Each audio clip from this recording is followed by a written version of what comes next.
Assalamu alaikum everyone. I'm Lal-ain and welcome to Lal-ain's Diary. So today we have a very wonderful guest who will be joining us and will be sharing her experiences, interests, and much more. So let's invite her to the studio and have a nice little friendly talk with her. Hello, Miss Shaba Shams. Hello, Lal-ain, and hello, citizens of the world. Thank you so much for having me. It's such an honor to be here. Thank you so much. It is really, a great pleasure to have you as a guest in my show. Yeah, thank you so much for having me. And as you can see, I'm wearing a peanut t-shirt, Yeah, which I is, know. peanuts. So I wore this just for you. Thank you. That is also my favorite cartoon by Charlie Brown. Yes, exactly. So in your honor, I thought I would wear this t-shirt. Thank you so much. I'm so happy.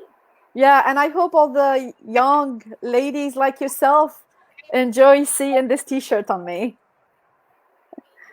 You are looking very great. Thank you. Okay. So, can you please give an introduction of yourself so that we could know who you really are? Of course, I can. Again, thank you for having me. My name is Shaba Shams, and I am an Algerian born entrepreneur. So I was born and raised in North Africa. I speak four languages, and I was a very tomboyish, active little girl. I was raised with my brother, and therefore I was hanging out a lot with little boys. So I climbing on trees and playing with frogs and things like that. I was also growing up very much involved in sports. I grew up as a gymnast and then I moved into swimming and tennis. So I really had a very fun childhood. And then middle school, I started falling in love with math. And I know it's weird, it's geeky, but I loved math. And I was really good at it too. And then in high school, I went to becoming a math major. So I did a lot of math, trig, physics, chemistry. And then when I finished high school, I was still playing some sport, not a whole lot. But in high school, after high school, I did 1 year in nuclear physics. So very much, again, a lot of math, a lot of physics, a lot of science, which actually I loved. And then I moved into doing a jurisprudence degree. And then I came to America about 20 years ago. And that was like a whole different thing. So, yeah. So I always been very active growing up, and I did a lot of different things that normally boys do as a kid. Wow, that is so great. I mean, like, it's a little bit surprising as well that when you were a child, your favorite subject was math. Yeah, I love math. In fact, I remember when I was in middle school, when I have a problem in trig, I remember in geometry, I would be walking, from school to home, and I would be solving the problems in my head just because I loved it so much. And I had a thick book like this of math, and I did all the problems. Like the teacher would give me one problem or two, but just for fun. I was doing math for fun. Can you imagine that? Yeah, so I was very passionate about numbers and about the abstract world of trigonometry and geometry. That was really my favorite thing. And of course algebra, some of it. But yeah, I was a math geek. Yeah. Guilty. Yeah, It's actually fun. those It's actually are, fun. very amazing and unique who really love math because mostly kids don't like math. For example, me. You don't like math? I think math is like a trick to it once you start getting it. A lot of kids get frustrated with math because of the formulas and this and that, and they think they need to memorize a lot. But honestly, I think it's just a trick. It's like a combination to your brain. Once you get that combination to your brain opens up and it starts understanding it, the formulas and the why, and how you do the equation. It becomes, you know, easy in a way. I know. And also practice. I think practice is the best way to become good at anything. And because I was doing so many problems, I was solving a whole book that I have seen every single problem that I could see, you know, and when I had issues solving an equation or a problem, I would follow through, I would ask questions and I find the solution. So, and then of course, that's it. It's in your brain. And then anytime you see the same pattern, you see the same sort of problems, it's easy. So that's how you become good at math, is understanding the fundamentals and then doing a lot of problems to understand every single case that's out there. But that's just me. I was doing it for fun. Yeah, that still is, pretty amazing. And it's really surprising that you also loved math. Yeah. Okay, let's talk about your childhood memories. Like, how was it, and how was you been a child? Like a mischievous one or shy one? Well, as a child, I am a daughter, the youngest of two. So I have one older brother and myself. So I grew up around a lot of boys. I was like a tomboy. I was doing a lot of sports. I was hanging out with my brother, with my dad. So I was very active, and it's actually not a bad thing because it helped me become very independent, very confident, and really kind of know how to solve issues and problems and take care of myself. And I carried that throughout. So memories. I enjoyed very much. My dad passed away about a year and a half ago. And I'm very grateful that my dad, who actually lived in France for a long time, and he was a boxer, he actually had a broken nose, raised me in a way that I did a lot of that with him, a lot of the things that he liked to do. Like I used to go to boxing matches and concerts and coffee shops, and I still do those activities just because I learned how to like them at early age, and I just it became part of who I am. And then also I liked sports. I like being in sports. I used to compete, so I didn't have a whole lot of time to myself.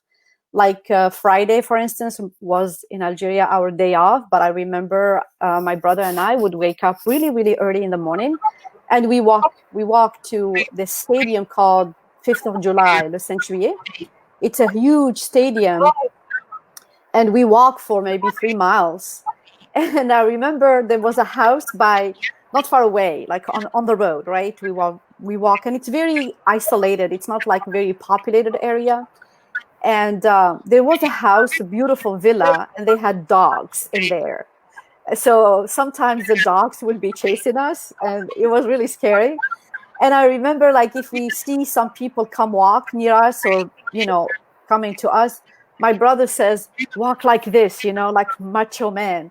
That way you're going to scare people. So we did. We always like try to look tough and things. And we were like tiny little kids, imagine like tiny little ones. And we acted like we were not afraid. And so it was fun.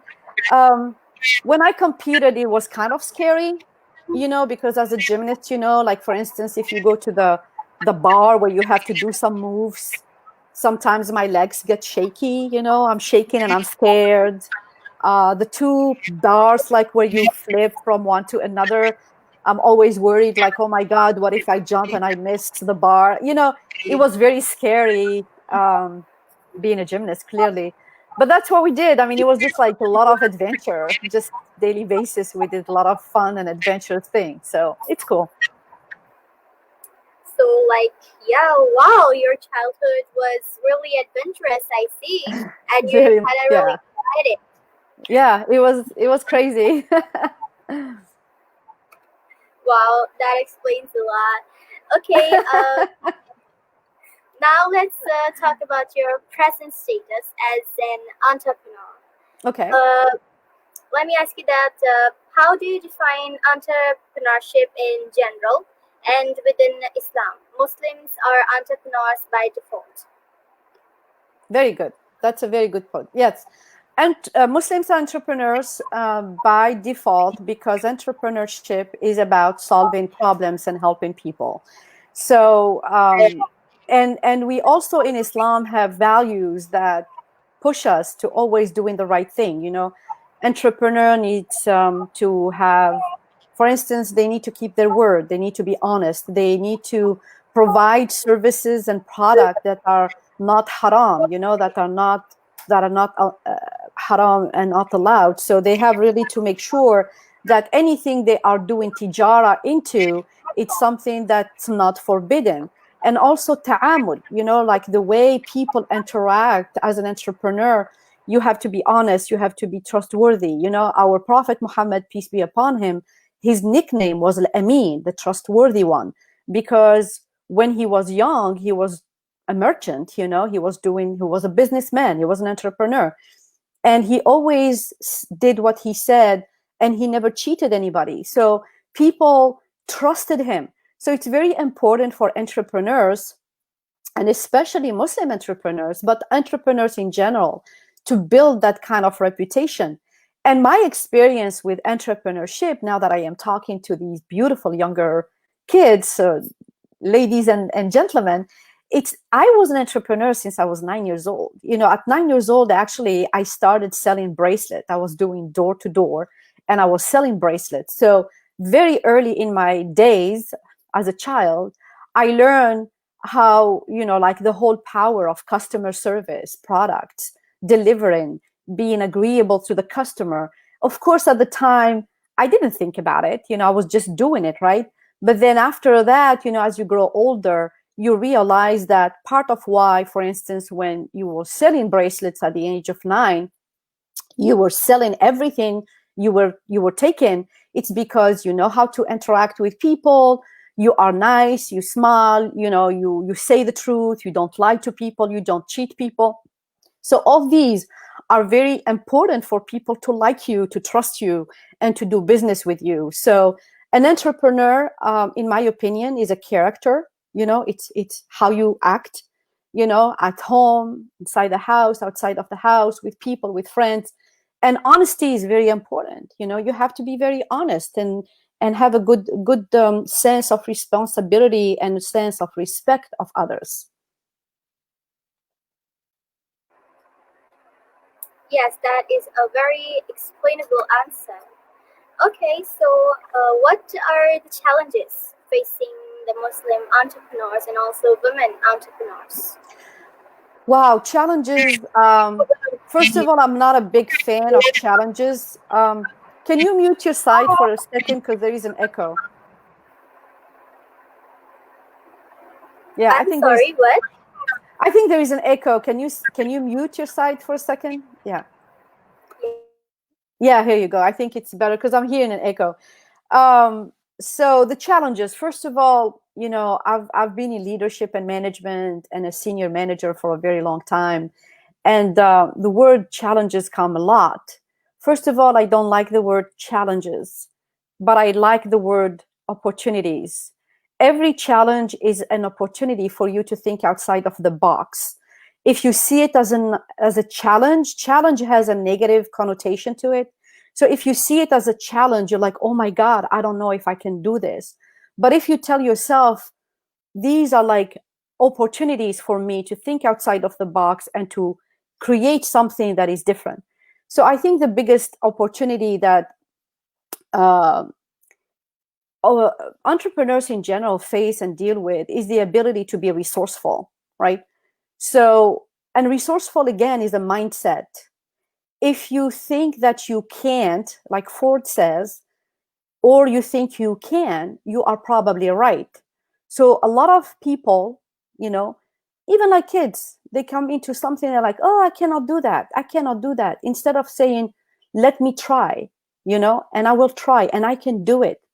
Even like, for instance, if you cook a meal, the likelihood of cooking a meal the first day and it comes right is very minimal, you know, very tiny. So most likely when you cook a meal the first day or the first time, you might burn it, you might put too much salt, you might, you know, or you bake a cake. So the way you do it is like you tell yourself how am I going to improve it. So I think in terms of the challenges is really finding resourcefulness in yourself and opportunities and networking. A lot of people, I think, they want quick solutions right away. They're impatient. They want to be rich today. They want to build wealth right now. They want to have a successful business right now. And that's not how it works. Coming to women, and especially Muslim women, are you okay there? And coming to Muslim women, I think the challenges is the limitation that Muslim women put on themselves. For instance, if they have products and services that they need to take online, how are they going to promote them? How are they going to interact? So understanding that there is a landscape or a place where they can act and react. So they have other chances of doing the business differently. Wow, that is amazing. Okay. I guess I know really much about these Muslim entrepreneurs and also women entrepreneurs. You know very much about it. Yeah, thank you. Okay, so what is your call for action for Muslim entrepreneurs? Well, is to take action, like my friend Dr. Anwar Nawar said.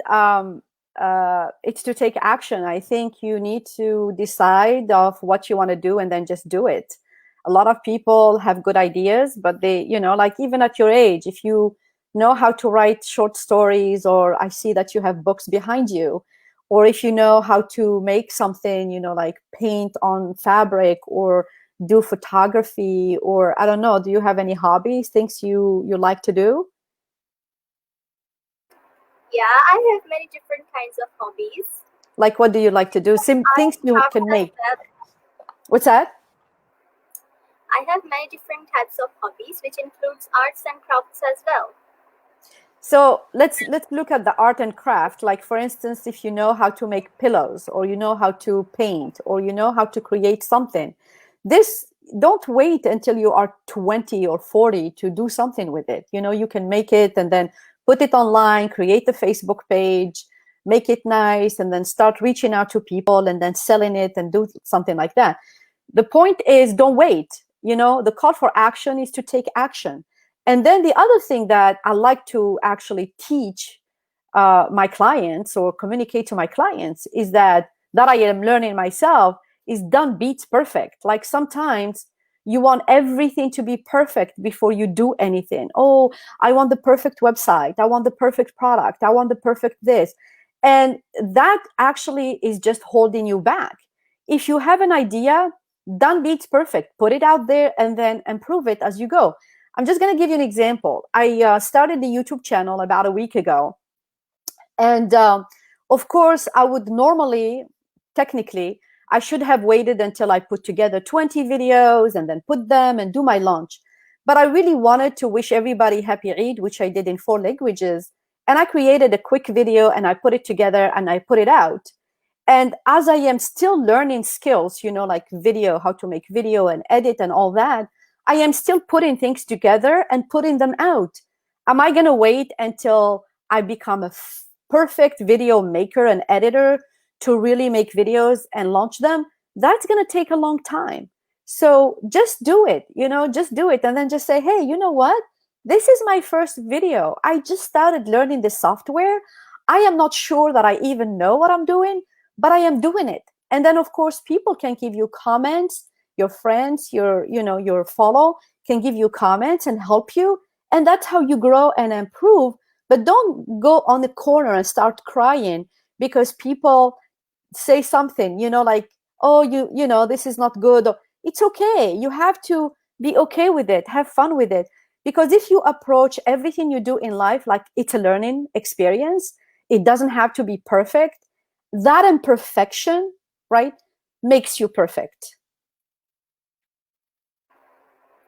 Wow, well said, very much. And I I encourage really you, like I that. really encourage you and all the young, beautiful ladies like you to really jump in and start doing things. Don't wait. You never know what's going to happen. Yes, of course, that is absolutely right. Okay, would you also like to share with us that what is your experience in order to be an entrepreneur? Well, are you like asking experience, like what is it that you need to know before you become an entrepreneur? Is that what you're asking? No, I'm asking you that what it is like to be an entrepreneur. Oh, it's amazing. I love it. I loved my careers, all the jobs that I've had, and alhamdulillah, they were pretty successful. But I I wanted to be free. I wanted freedom more than anything else. I didn't want to work for people. I wanted to work for myself. I wanted to manage my time the way I want. I like to work very early in the morning and very late at night. And I like to build my schedule around my prayers and my Friday Jum'ah and my workout and my beach time and pool time and exercise time. So I have things that I really love to do. And having a job, it's like hard because you're stuck between 8 and 5. There's no freedom. You wake up, you go to work at dawn, before even sunrise sometimes in the dark, and then you come home and it's already dark and you're tired and you want to just have dinner and go sleep. So the quality of life for me wasn't there. And my husband and I, we love to travel too. So every time we wanted to go somewhere, not that we can do much of it right now because of COVID-19, but we used to really like to travel. And every time I want to go somewhere, I have to ask permission to get the time and this. And so I think trading time for money is very challenging because it prevents you from doing a lot of things. So that's why, because of my experience, and journey in life and everything, all the skills that I built, I decided that I wanted to become an entrepreneur more than anything else. So I really love it. I absolutely love it, and I enjoy every bit of it. Okay, that is great that you like to be an entrepreneur. Yeah. And what would you suggest to others who are trying to become an entrepreneur? Well, I think the first step is to know what they are passionate about. What is it that they like? And there is no age for it. Very young ladies and very young men built multi-million dollars businesses from just an idea, something they were passionate about, and then they took it out to test with people, and it worked, and they became, a very successful business. So know what you like. What is your passion? What is it that you're passionate about? What is it that you're interested in? And then just go for it. And then once you do that, you can't just do it on your own. You have to surround yourself with people who know how to do something, right? It's like teachers. It's like anything in life. You need a mentor. You need somebody who shows you the step by step and how you need to do what you need to do. So I think these are the 2 or 3 steps that I would advise anyone who, want to get into entrepreneurship. Know what's your passion. What is your passion? What is it that you're good at? And then seek somebody who can show you the step by step, and then just find resources to make that happen.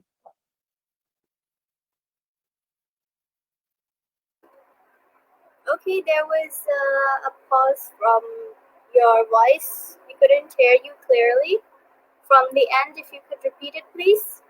So what I was saying is that number one is know what's your passion, right? You have to know that. What is your passion and what is it that you're good at? Okay. Number two, you need to find a mentor, somebody who can help you in the step by step, right? Because they've done it, so they know.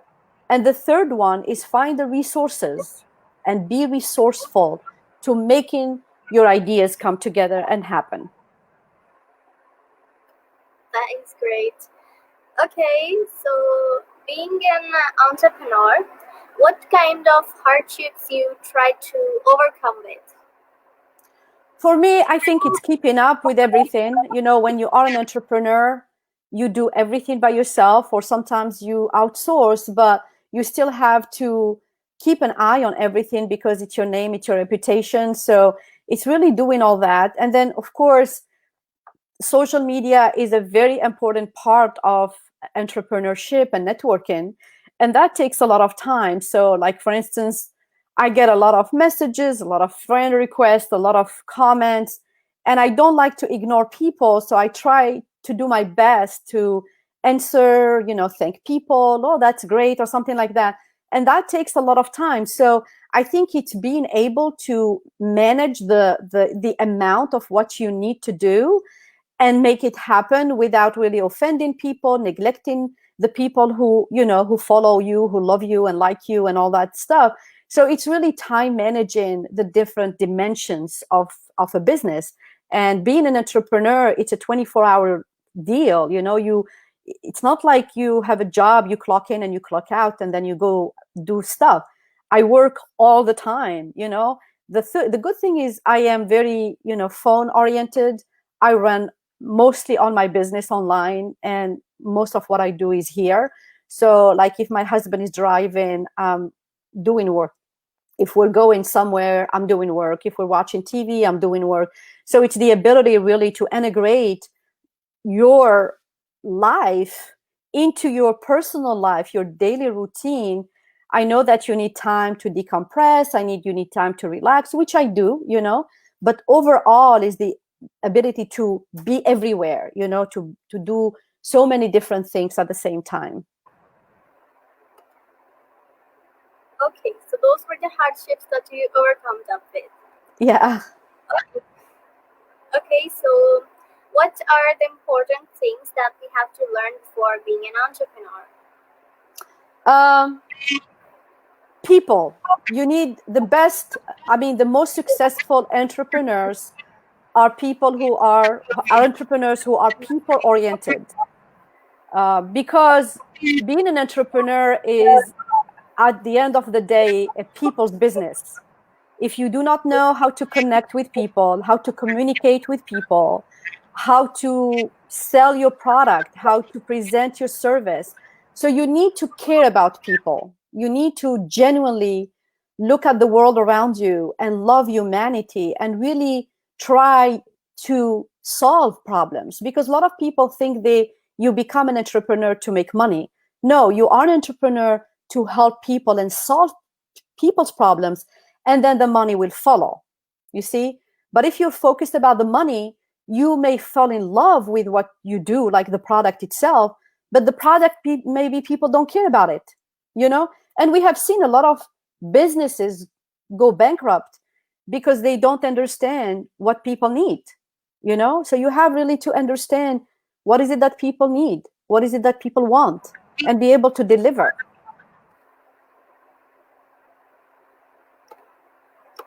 Okay, so in this quarantine time, how do you make your time pass by doing something useful?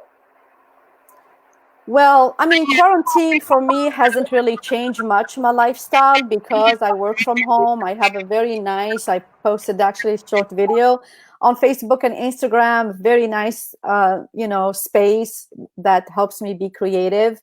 I have a home gym, I have a pool, I have a beautiful garden, and I am very busy in that sense where I do work all the time.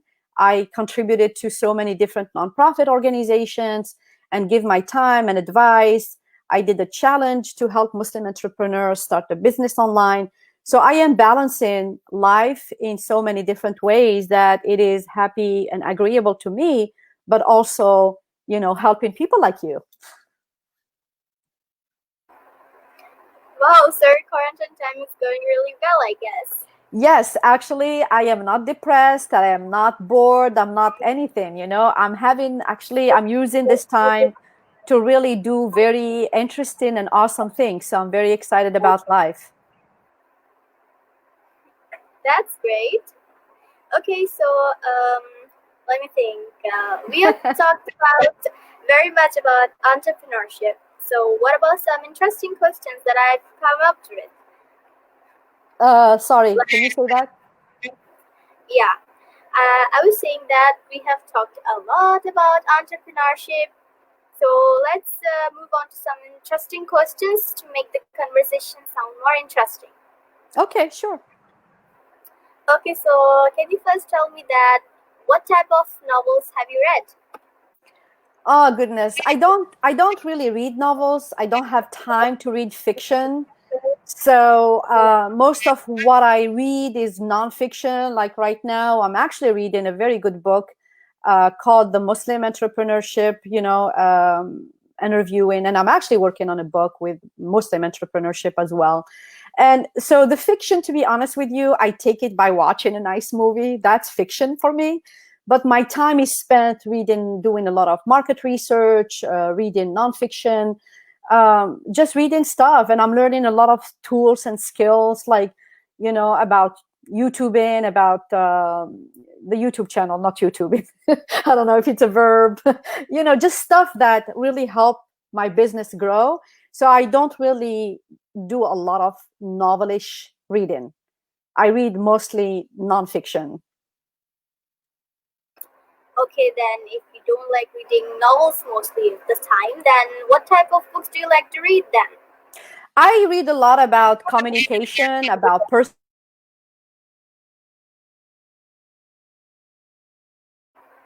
Okay, there was a pause. I think there's a problem. Growth. Like I am a John Maxwell certified coach and speaker. Are we back now? Yeah, your voice was a little bit uttering. So could you please say that again because I really need to know what type of books do you like to read? Yeah, so I said I am a John Maxwell certified coach and speaker. I read a lot of his books, everything from the 15 Invaluable Laws of Growth, and a really good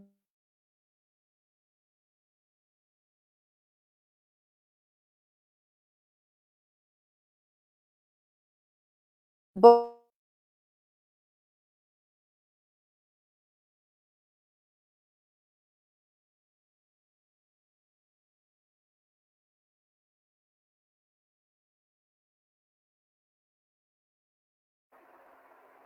Yeah, there is probably Book that I wrote. So putting your dream to the test is.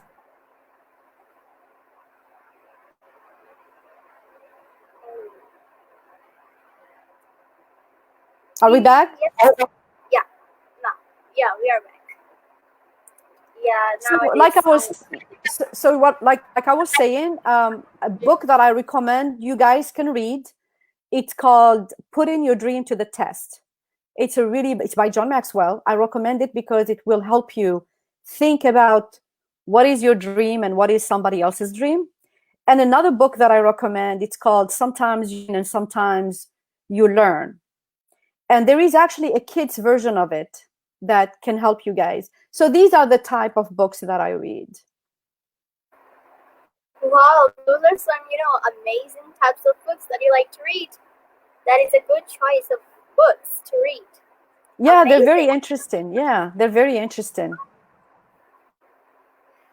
Yes. Okay, so as you were talking that you just started your YouTube channel just a week ago. So could you tell something about your YouTube channel a bit so we could also know? Sorry, what was the question? You cut out. Oh, I cut it out. Yeah, that's problem was occurring. Okay, I was asking that you just told us that you started a YouTube channel a Yes. week ago. So would you like to tell me and the audience as well about your YouTube channel a bit so we could know about it? So if some people who want to check it out can see. Yeah, so I mean, I would love for people to guide me in terms of what they want to see. It's called Shaba Lifestyle. So pretty much what I thought about is do my lifestyle, which is my daily habits as an entrepreneur, my workout and healthy eating, and then my travels. So these are the three themes that I kind of want to post and share. And I also created the same similar page called Shaba Lifestyle Facebook page that you guys can also like. But really feel free to make comments in terms of what is it that you want to see happen and how you want us to, what is it that you want. Clearly, I'm a Muslim woman living in America, and I came here about 20 plus years ago. I have experience in education, in management, leadership. I have entrepreneurs, but I'm also an individual who loves life. I started doing photography when I was 14 years old. And I have a lot of interest and a lot of hobbies and things that I like to share. So if you guys check out both the Instagram, the YouTube, and the Facebook page, it's all called Shaba Lifestyle. And just post things that you want to see. If you want to see more of my beach life when I go to the beach, I can do that, or some cooking stuff, some healthy eating. I am more than happy to share the things that I like to do. But at the end of the day, it's about people. It's like, what is it that you guys want to learn from me, and how I can add value to your life, and how I can help you. Wow, that is some interesting type of YouTube channel that you've just created. I'm really sure that I will also try to check it out, your YouTube page. That would be great. And make sure you subscribe and you make comments. Yep, sure, I will. Okay, and what about movies? Do you like movies? Yes, I like movies a lot. Just because, like I said, it's something that I do when I'm so tired and my brain doesn't work anymore. I watch all kinds of movies, but the one that I watched, it's actually a TV show that I watched recently that I think is very popular in Pakistan as well, is Artughrul, The Resurrection. I am a big, big, huge fan. So if anybody has contact with the guy, just, make sure to connect me. I'm a big fan of his. I love the TV show. So yeah, other movies, I like action movies. I watch a lot of American action movies. And we have, of course, Netflix and different platforms that we use. So yeah. Yes, of course, that Turkish drama is very popular in Karachi. Even my mother is a big fan of that drama. That drama is getting Yeah. really popular nowadays. So, who is your favorite character in the Ertugrul Ghazi's drama? Um, well, clearly Artughrul. I love Artughrul, and then I also like what's his name? The guy with an axe. Halimi Sultan. Turgut. Turgut. Turgut. Turgut. Yeah, these are Yeah, my Turgut. these are my two. Of course, there is another character that I actually adore because I read about him so much. Is the Ibn al-Arabi, like the Sufi old man? Yeah, that I, character is my mother's favorite too. yeah, I love him very much. Wow, that is really interesting. Okay, and what type of other movies, like, as you told that this Dearly's drama is your favorite TV program. That is great. And what type of movies, like horror, action, or others? I like action movies, but sometimes I like mystery, not too much. Um, Chick flick movies every so often, I like to watch them. But mainly action movies, I love them because I love speed. I drive a sports car myself. So I love speed. So anytime there is a movie with like action and car racing and so I love that style. It keeps me upbeat. But you cannot find always good action movies, so you have to have alternatives. I do not watch horror movies because they scare me way too much. I literally scream when I watch horror movies, so I stopped watching them.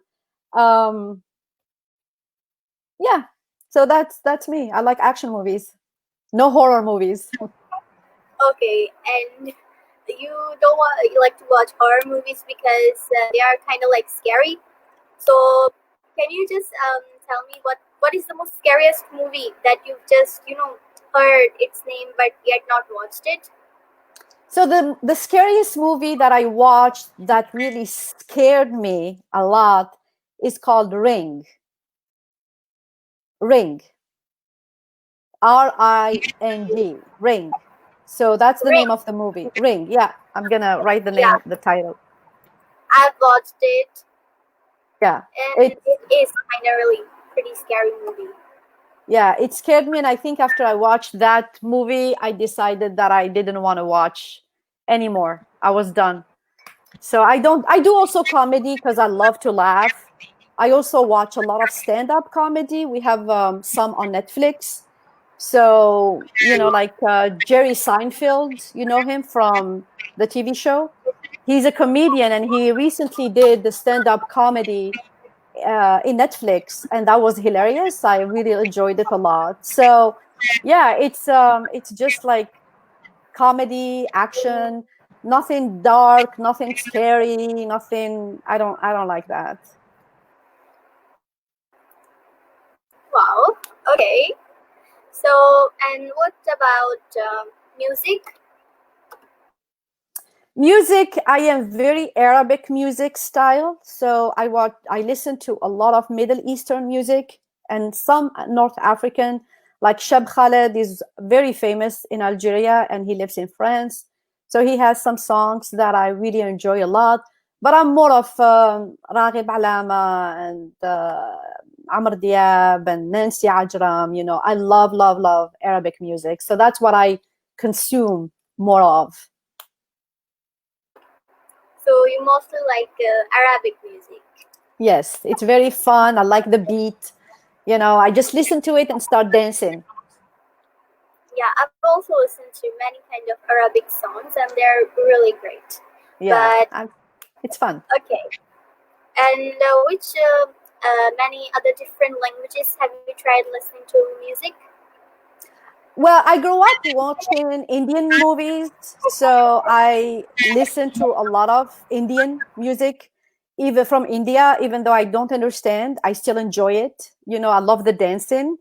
Um, my favorite song, never mind, because I cannot think of the title. There was one movie that I watched when I was a kid, and I really love it. Other languages, I love Latin music, because I dance salsa and I do merengue, I do like Latin dance. And so I do listen to, music that goes with salsa music and things like that. So Spanish, I listen to Arabic, a little bit of French, a little bit of English. Yeah, that is great. So you listen to French and Spanish music as well. Yes. Mm-hmm. Okay, so would you also like to tell me that who is your favorite singer? Raghib Alama, I adore him. My dream is to meet him someday. I don't know if it's gonna happen. I love, love Raghib Alama. Um, I like Prince Roy, who's he sings Spanish music, Latin music, so I like him as well. American singers, not too much. Okay, that was interesting. Okay, so would you like to tell all of us that how did you like coming to Lal-ain's Diary? I didn't hear that. What did you say? I was asking that would you like to tell us all that how did you like coming to Lal-ain's Diary? Oh, I really enjoy it. Thank you so much. I've been invited to speak with so many beautiful ladies. Rahin is one of them. Barira is one of them. Very beautiful young girls, as young as 11 and 12. And I admire you guys for what you're doing. I think it's amazing to connect with older people with experience, listen to them, listen from them, connect with them. Don't make this like the last moment you connect with me, for instance, or for any other adult.